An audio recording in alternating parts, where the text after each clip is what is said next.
How's it going, YouTube?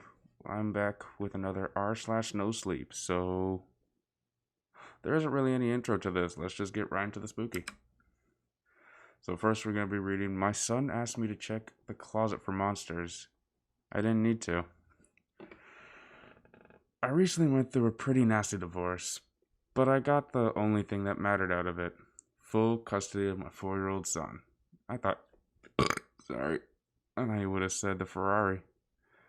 Kid works too. Lost nearly everything else in the process, so we had to relocate to a new house with barely any luggage or furniture. Truly a fresh new start. I heard him call for me during our first night at our new home. It was a little after midnight. I think I went to check on him to see what was wrong and sat by his bedside. He was wide awake and asked me to check the closet for monsters, which wasn't surprising given the circumstances. He's still just a little kid, and without even taking into account all the crap he's been put through thanks to my shitty marriage, moving into an unfamiliar, barely furnished home must be a lot to take in for someone of his age. And you know how they say that your brain always stays half awake when you're sleeping in a new environment, right? That's all pretty much what went through my mind in a flash as soon as my son spoke. It was no big deal. It was all normal, I thought. But something else almost immediately clicked inside my brain before I even got to look at where my son had pointed to while he made his innocent request. Something was wrong. I turned my head and looked, and it took everything I had in me not to give in to fear and terror, all for the sake of my son. When you become a parent, you have to protect your child no matter what, always putting yourself in harm's way if necessary, and spare them any and all kinds of things that might hurt them. That's why I didn't freak out. I couldn't. Not when we had barely just started our new life. I had to protect him, and at that point in time, as I sat on his bed, I only knew one thing. We had to leave the room. We had to leave the house immediately. All right, champ, of course, I said, faking bravery. Then I made a request of my own as I lowered my voice and got closer to him. Hey, how about you step outside for a minute? There's a monster in there. I'll have to kick its butt all over your room. He chuckled and said, Okay. I made sure to put some extra emphasis on the word but because something that always cracks him up when I say it. He got stuck on that and not the fact that I was indirectly admitting to the possibility of there actually being a monster. As soon as he left the room, my mind raced as it started to put together the best and most efficient route to take him out of the house while picking my car keys and phone on our way out.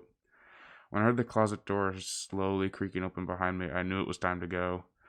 I jumped out of the bed, exited the room, and grabbed my son. We were out the door and inside the car and moving in under a minute. I told him I couldn't sleep, so we were going out for some ice cream to celebrate. He was a little taken aback and asked, Celebrate what? To which I replied, Just us two together. I love you, buddy. It was by no means a lie, but I just had to make sure that he was alright and wouldn't think of anything else as we literally fled our new home. As I mentioned earlier, the house was a new environment for the two of us. I'd been there a couple of times before, cleaned it all up by myself, and assembled what little furniture we had, so I knew for a fact that what belonged where and what didn't. And I know his room didn't have a closet. Oh, that had to have been downright terrifying to see something like. It's off-putting when you see like your shadow of clothes look like a person, but imagine a full-ass closet that wasn't supposed to be there, and it was opening. Like that thing, there was something or someone in there.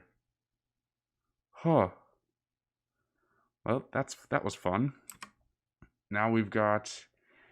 If you can see this, it is very important that you keep reading. Well, we've started looking at it now, so we gotta finish it. This is Colonel Jacob Wayne of the United States Air Force. If you're reading this right now, it is very important that you keep reading until the end. It should take 3 to 5 minutes, and it is extremely important that you read carefully and follow the instructions provided. Humor me if you must, but please don't look away until you've finished reading. Oh, and please try to stay calm. Any increase in your stress levels will draw their attention. Well, my stress is already through the roof now. You just mentioned that someone else is involved. Ergo, I won't go into detail as to how you got where you are. How you got here isn't as important as getting you out. Believe me when I say we are working on that right now. The best way to help yourself is to keep reading. Don't scan ahead, don't read out loud, just read. Well, shit. Right now, you're probably thinking back on the past few days and nothing felt out of the ordinary. You went about your regular daily activities with nothing unusual to report. That's because they are very good. So good, most people don't even realize they're in the simulation. Even as our code works its way deeper into their program, they are monitoring you. So please remain calm. It was tricky, but we found a way in to communicate directly with you. We had to embed this message into your daily routine so it didn't draw their attention. You're probably reading this on Reddit, Facebook, or some other social media site. Might even be in an email forward or a book. We don't know. We can't control how the message gets to you. We only know that you are receiving it. Subliminally, as your eyes are passing over these words, a code is being uploaded into your brain. Think of it as a computer virus, or in this case, an antivirus. Your brain is an organic computer, and they exploited that. They hacked right into your subconscious mind and overwrote it with their simulation code. That's how they got in, and that's why everything appears normal. You might think that you're going about your daily life, but in reality, you're strapped to a table with tubes sticking out of your body. Now that the code is uploading, you may begin to feel some sensations. For example, one ear might feel slightly warmer than the other. You might even feel an itch or tickle. Don't scratch, just let it be. Ignore the dull background hum you might hear as well. That's their program. If they catch on before our code has time to work, they will abort the simulation. If that happens, you will be lost to us forever. Oh, and don't be alarmed, but by now they realize we are in their system. You may notice some small changes, specifically a slight shortness of breath, or that you have to control your breathing manually. This is normal. We know from other communication attempts that whenever they discover a code break-in, the first system they power down is the one controlling your breathing. Thankfully, even in the simulation, you are capable of breathing manually. Try it. Breathe in. Breathe out. Inhale. Exhale. Awesome. You're doing just fine. They've probably figured out there's a glitch, but if our code is working, we've disabled their ability to do a hard reboot. Because of this, they will try other methods to disrupt the upload. It is very important that you ignore anything that might draw your attention from these words. If they pull you away from before the upload completes, it will delete our code. Block them out. Ignore the movements you see in your peripheral vision, those sounds you hear, the voices. They aren't family, friends, or coworkers in need of attention. They may even try to use your pets. They know your weaknesses. Overlook the notifications popping up on your screen if you're on a phone or a computer. Block them all out until you finish reading this. It's just another way they'll try to break our communication link. Evidently, if our code is working, the next thing you'll notice is an overwhelming urge to swallow. You don't realize it, but there's a feeding tube down your throat. You only know that it's there because your tongue won't rest comfortably in your mouth. You might also become hyper aware of the amount of saliva being produced. Don't overreact. If you have to swallow, just swallow. It's only weird if you make it weird. If you're still reading this, the code upload is about 90% complete. We've locked onto your location. You're doing great, but you're really going to need to focus now. Once the upload is complete, there will be instructions you will need to follow to exit the simulation. That is, if you follow the instructions and haven't looked away. Complicating matters is the fact that they know how we're here and they know what we're doing. Their attempts to divert your attention through the simulation proved unsuccessful. So now they're going to use your body's systems against you. They are in your brain. They want you to blink. Don't blink. Your life depends on keeping your eyes open. Almost there. Just a few paragraphs more until the upload is complete. Don't scan down or up. Just keep reading. I got you this far. Stay with me. Eyes open. Eyes front. Keep them locked on the screen. Please focus. I don't want to lose you. I've lost so many already. Ignore it all. Block everything out. Ignore that tickle on your scalp and the itch on your arm. That's them, attempting a manual override. Don't give up now. You've made it this far. Fight it. You're almost there. Just follow the instructions below and we can get you out. Embedded in this text are the steps you need to follow to unplug from the simulation. If we did this correctly, the first letter of each paragraph will tell you what you need to do. Don't look yet. The upload still needs to finish. Hope you didn't look. Upload complete. We've done everything we can on this end. See you on the other side. Okay, so what is first letter of every single... Okay, so T, it, the... Wait. T-H-E. So the raisin... R-E-I-S-N... The rain? Oh, there, my bad, is no way to escape. Oh, us. Well, I'm in a simulation, you're in a simulation. It's fine. Wow. Oh, man, that's a lot to take in. I didn't see that one coming. Well, I've got one more. It's pretty long, so buckle in. I'm gonna give you about 2 seconds to 10 seconds to go grab a snack. You can pause. Ready? All right. I'm gonna start anyway, so I hope y'all are ready. Okay. Something happened 63 years ago that's haunted my entire life. I've never told anyone about it until now. Well, thank you. Thank you for sharing this with us. It's official. I'm an old man. For the last couple of years, I've comforted myself by saying I'm in my early 70s. But math is simple and unforgiving. Today is my 75th birthday. Happy birthday! And God, the years do fly. I'm not here for our well wishes. This is hardly a milestone I'm excited about. I'm glad to still be here, of course, but I find I have less and less to live for with every passing year. My bones ache, my kids live far away, and the other side of my bed has been empty for just over 8 months now. In fact, once I cast my vote against that goddamn Trump this November, I may have nothing to live for at all. So spare me your happy birthdays and your congratulations, if you please. Well, shoot. I'm here because I have a story for you, and it's one I've never told before. I used to think I kept it inside because it was silly, or maybe because nobody would believe it. I've found, though, that the older you grow, the more exhausting it becomes to lie to yourself. If I'm being perfectly honest, I've never told anybody the story because it scares me, almost to death. But death seems friendlier than it used to, so listen close. Oh my. The year was 1950. Whoa, we're jumping back way, but thank you. The setting, a small town in Maine.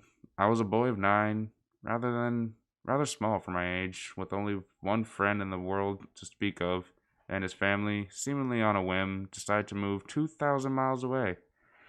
It was shaping up to be the worst summer of my life. My pop wasn't around, and my mom was a chore whore. Boy, was I proud of myself when I came up with that one. So I wasn't apt up to hang around the house. With some hesitation, I decided the public library was the place to be at that summer. This sounds kind of like It. Like, this sounds like that one kid from It. I forget his name. But he was like the new kid? Because he went to the... Yeah.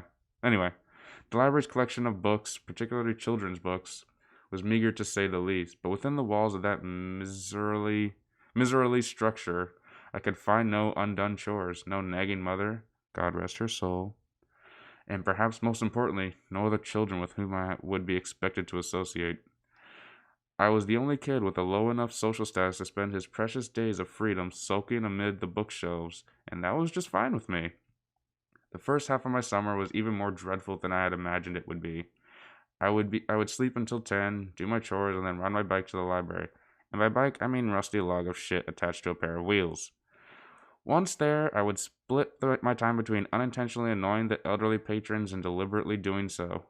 One pleasant lady actually interrupted my incessant tongue clicking to hiss a "Shut the fuck up!" at me, the first time I ever heard a grown-up use the F word. Big fucking deal, I know, but in those days it was unheard of. The dreary days turned to woeful weeks. I had actually begun praying for school to start again, until I discovered the basement. I could have sworn I'd roamed every inch of that library, but one day, in the far corner behind the foreign language collection, I stumbled across a small wooden door I had never seen before. That was where it all began. The door was windowless and made from oak that looked far older than the wall in which it rested. It had a knob of black metal that quite literally looked ancient. I wouldn't have been surprised to learn it was crafted in the 17th century. Engraved on the knob was what appeared to be a single footprint. I had the sense that whatever lay beyond this door was forbidden to me, and therefore probably the most interesting thing I would encounter all summer. I quickly glanced around to make sure nobody was watching me, then turned the heavy knob, slipped behind the door, and shut it. There was nothing, only darkness. I took a couple of steps and then stopped, unnerved by the totality of the shadow which surrounded me. I waved my hands in front of me in an attempt to find a wall or a shelf or something to hold on to. What I actually found was far more subtle. A small string, dangling from above, but far more useful. I grabbed it firmly and pulled it down. Back in the day, lots of light bulbs were operated with strings, and this was one of them. My surroundings were instantly illuminated. I was standing on a small, dusty platform that looked as though it hadn't seen life in quite some time. To my left was a crickety-ass spiral staircase made of wood and appearing ready to collapse at any second. The bulb was the only source of light in the room, and it was feeble, so when I peered over the railing to see what lay below, the bottom of the staircase dissolved into the darkness. I was beginning to feel scared. This place, wherever I was, seemed to have no business in the town library. It was as though I were in a completely different building. But no 9-year-old likes to let a lack of mystery go unsolved. Looking back, I wish I could tell my prepubescent self to turn around, go back, do anything else besides descending the staircase. You'll be spared a lot of sleepless nights, I'd say, but of course, I didn't know that then, and I may not have listened even if I had. So instead of turning back, I took a deep breath, gripped the railing, and glared resolutely forward as I began my descent. The wood on the railing was dry and covered with splinters. I immediately let go, holding my hands out for balance as I carefully traversed the staircase. It was, or at least seemed, very long, and with only the dim glow from the string light bulb far above me, my heart pounded mercilessly in the darkness. Even kids can sense when something isn't right. I think they just don't always give a shit. By the time my feet reached the cement floor at the bottom, the light from the light bulb above was very nearly a memory. But there was a new light source, and God, I'll never forget it. Directly in front of me was a door, massive and a deep shade of red. The light was coming from behind the door, and it shone out in thin lines from all four sides, a sinister, dimly glowing rectangle. For the second time, I took a deep breath and went through a door I shouldn't have. In contrast to the dank room I entered from, the room behind the door was blinding. When my eyes adjusted, what I saw nearly took my breath away. It was a library, the most perfect library imaginable. I gaped in wonder as I stepped almost reverently further into the room. Wow, this kid knows a lot of words for a 9-year-old. It was beautiful. It was smaller than the library above, much smaller, but it seemed to be almost tailor-made for me. The shelves were packed with brightly colored titles. Both armchairs in the middle of the room were exquisitely comfortable, and the smell, my God, the smell was simply unbelievable. Sort of a mixture of citrus and pine. I simply can't do it justice with words, so I'll suffice to say that I've never smelled anything better. Not in my 75 years. Wow, it's one hell of a room. What was this room? Well, we don't know. Why had I never heard of it before? Why was nobody else here? Those were the questions I should have been asking, but I was intoxicated. As I gazed around all the books and basked in the smell of paradise, I could only form one thought: I will never be bored again. In truth, boredom only hid from me for 3 years. It was on my 12th birthday, 63 years ago to this day, that everything changed. For that day, I visited my basement sanctuary as often as I could, usually several times a week. I never saw another soul down there, yet strangely remained free of suspicion. I never removed a book from that room, but instead would pick up a particular volume wherever I had stopped reading during my previous visit. I sat always in the same deep purple armchair, and always leaving its twin barren and directly across from myself. That armchair was mine. The other was, well, I suppose I couldn't have articulated it then much better than I can now, but it wasn't mine. That's for damn sure. On my 12th birthday, I arrived later than usual. My mom had invited a couple classmates and some cousins over to our house to celebrate. A gesture which I found more tedious than touching, really. I just wanted to spend my birthday sitting and reading and smelling paradise. Eventually, our guests went home, and I made it to the library about 15 minutes before closing time. That didn't matter. The workers never checked down there before they locked up. I was free to stay as late as I wished. This particular night, I was devouring the final chapter of an epic adventure. Knights, swords, dragons, and the like. I didn't smell it until I read the final words and closed the book. The once exquisite aroma of that room had turned sour. I sat for a moment, unsettled. Objectively, I could recognize that the smell was actually the same it had been before. That mixture of citrus and pine, I just perceived it differently, and I didn't like it anymore. It was the nasal version of an optical illusion. You know, the one that looks like a young woman glancing backward, but all of a sudden you see that it's really an old woman facing toward you. You can't unsee that, and I couldn't unsmell this. The spell was broken. The odor also seemed for the first time to be coming from somewhere specific. With a fair amount of trepidation, I stalked around the room, sniffing the air like a crazed canine until I came to a shelf near the back. The shelf was perfectly normal, with the exception of one title, a large, leather-bound cover of a solid faded maroon, with one striking black footprint at the top of the spine. This was the source of the smell. I opened the front cover and saw one sentence scrawled neatly in blood ink atop the first page. Rest your sorrows down, friend, and leave them where they lie. I stared at the sentence, mesmerized. As I began to retreat to my chair, I turned a page, blank. The smell became stronger. Another page, blank, and the smell grew stronger still. I stopped for a moment, suppressed a gag, and continued walking. Then as I neared the armchairs, I turned one final page, and there, in the same sinister print, was the last thing I expected to see. My own name. I dropped the book. I began to sprint toward the door, but as I shifted my gaze forward, my heart leapt to my throat, and I stopped in my tracks. The empty chair wasn't empty anymore. An aged man in a suit sat before me, one leg crossed over the other, contemplating with me piercing gray eyes and light smirk. This was all too much. I fell to my knees and expelled the contents of my stomach onto the carpet. I wiped my mouth, staring at my vomit, when I heard the man let out a chuckle. I stared at him disbelievingly.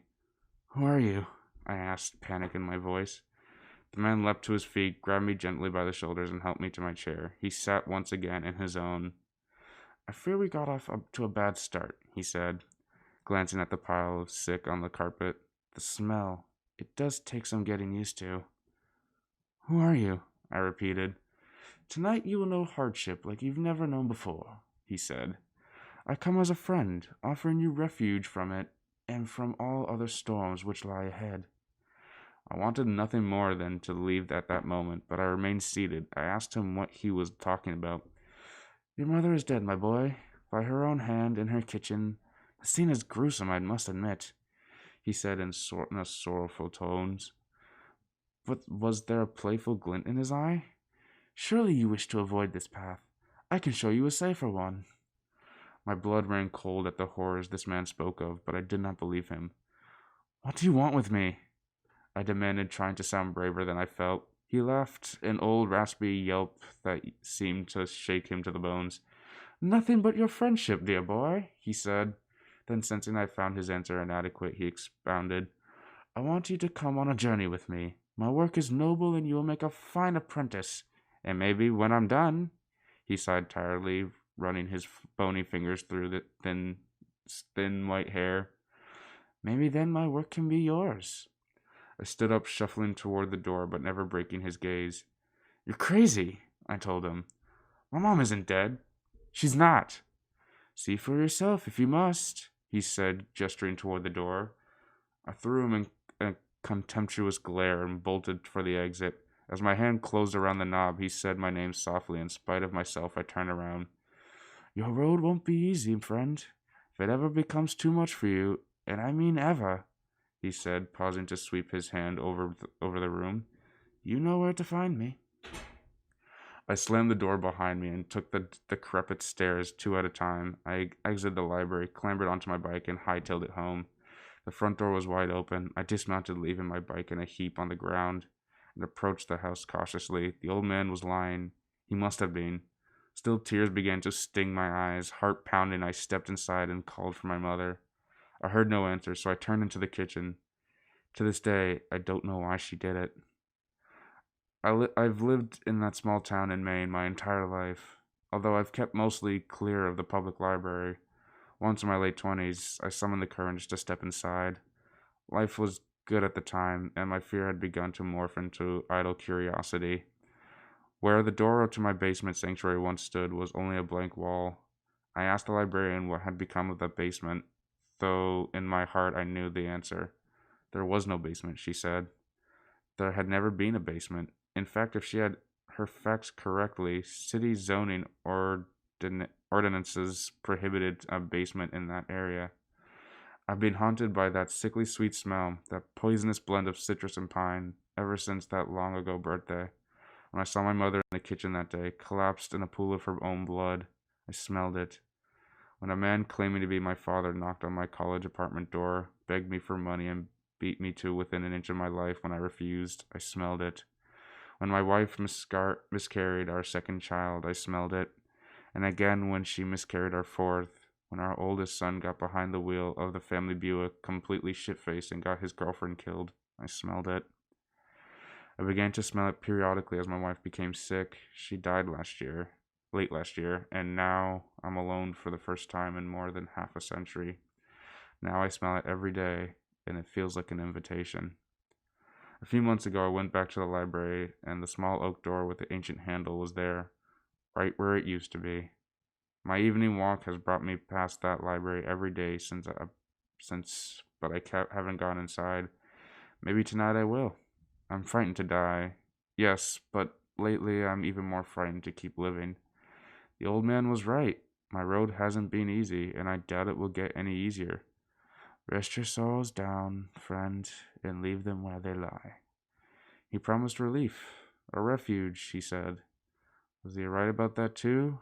There's only one way to find out. After all, I still know where to find him. Wow.